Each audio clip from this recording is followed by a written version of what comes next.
Uh, Chuck Ramsey is my name. Police commissioner here in Philadelphia for a little over 4.5 years now. But I've been in law enforcement for more than 40, about 42 years actually. I spent 30 years as a member of the Chicago Police Department, 9 years as chief in Washington, D.C., and now 4.5 here in Philadelphia.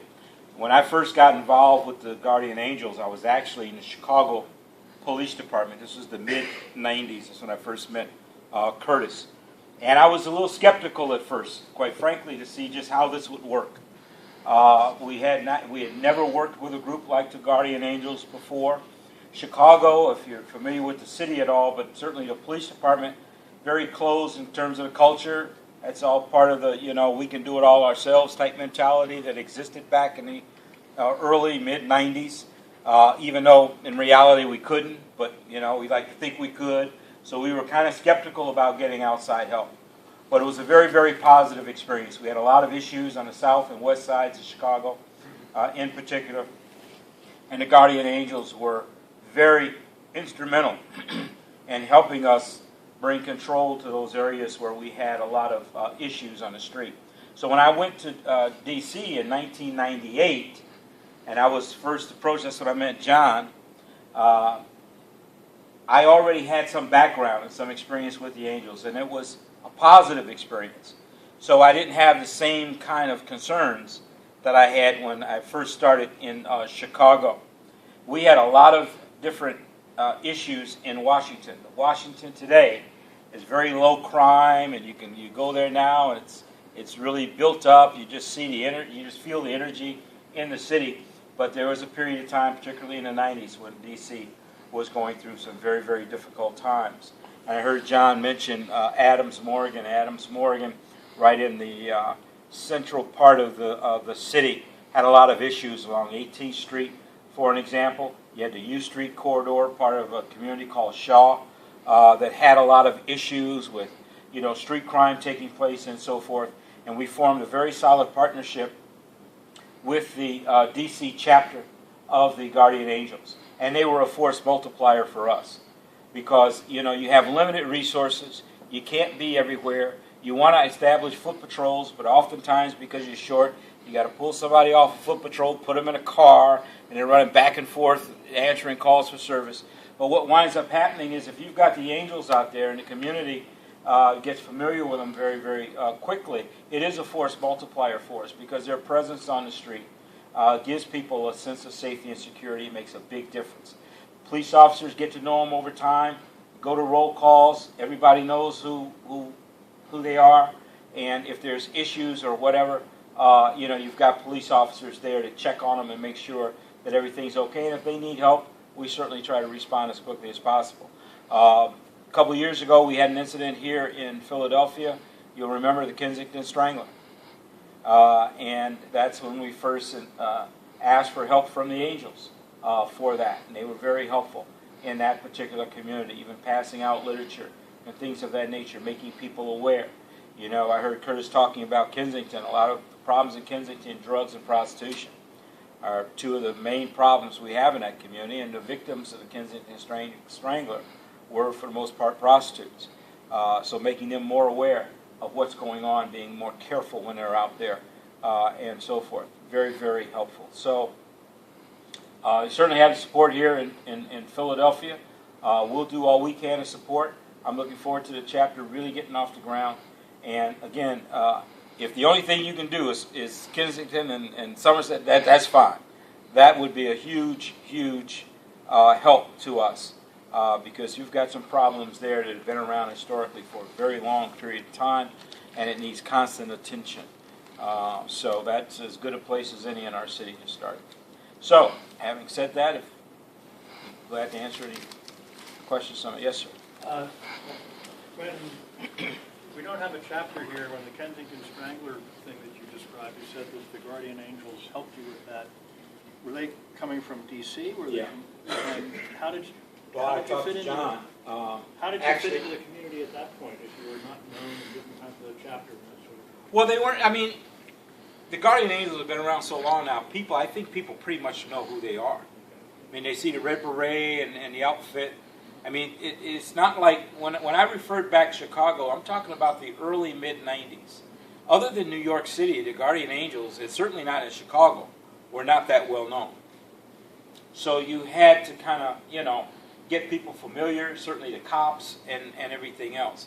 But as time has gone on now, I don't... So the people in that community in Kensington were willing to accept and work with your people, even though you hadn't really had a presence here for quite a few years? Yes. I mean, it worked out well, and it took a big burden off of us. And I recall the meeting in my conference room during that period of time, and it was very, very helpful. And again, since we met again later on, when John came back to see me again about getting a more formal chapter started here, I was very interested in doing what I could to help get that off the ground, because we need it. Yes, ma'am. Actually, out on the street, what's kind of the division of labor between the police and the Angels? Like, say the Angels were out there and there was a crime in process, a robbery or something. Like, what would happen? Well, we don't want people to put themselves in harm's way unnecessarily. Okay, that goes for our town watch people, Guardian Angels, or whatever. I mean, we don't want you coming up against, guns and all that sort of thing. When we coordinate where they're going to be patrolling, and so that if they need to contact us, they can contact us very, very quickly, and we can respond very, very quickly. There are some situations where they hold people for us, but again, I think we just have to have good communication with one another, because what we don't want are people getting hurt out there on the street. It's not good for anybody at all. So it's very similar to the way we work with our town watch. I mean, they're out there, they're patrolling, they're walking, they're making notations. If they see something that's not quite right, pass that information on. And if it requires police action, then we take it from there. But just their presence, presence can't be underestimated. People just want to know that there's somebody out there looking out for their safety. And when they see that, they feel more secure. Because a lot of what we deal with is not the reality of crime, it's perception of it. And it goes an awful long way when people see any kind of presence at all that's out there on their behalf, and the Angels are out there on their behalf.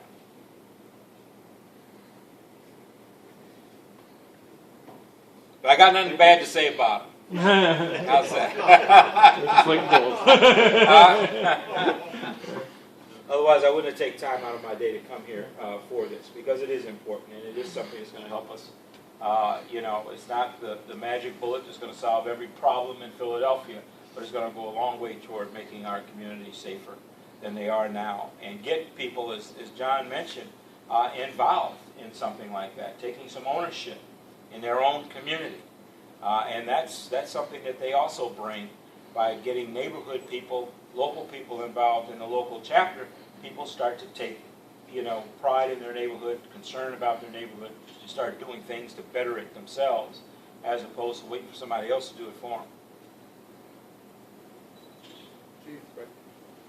them. Both you and Mr. Sliwa mentioned the Angels' value in developing information on the street focused on a particular case.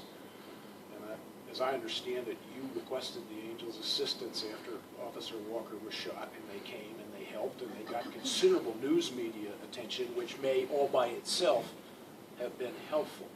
My question is, what is the relationship, if any, of being able to call on the Angels when there's a reward fund involved?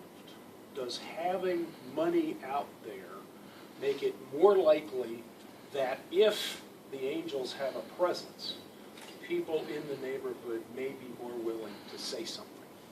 I don't know the answer to that. Now, we have a reward now, a standard $20,000 reward on all homicides, information leading to arrest and conviction in homicides. It remains to be seen how much influence that has on people, making a phone call, trying to get the reward money.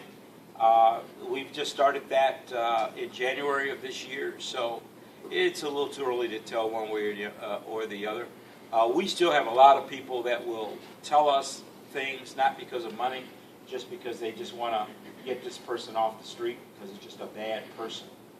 And I'd like to think that's the motivation behind most of the calls we get. But I'm also not naive enough to think that money doesn't help. So if that's what it takes, that's what it takes. And if they tell a guardian angel, that's fine with me. We just need the information. We can take it from there.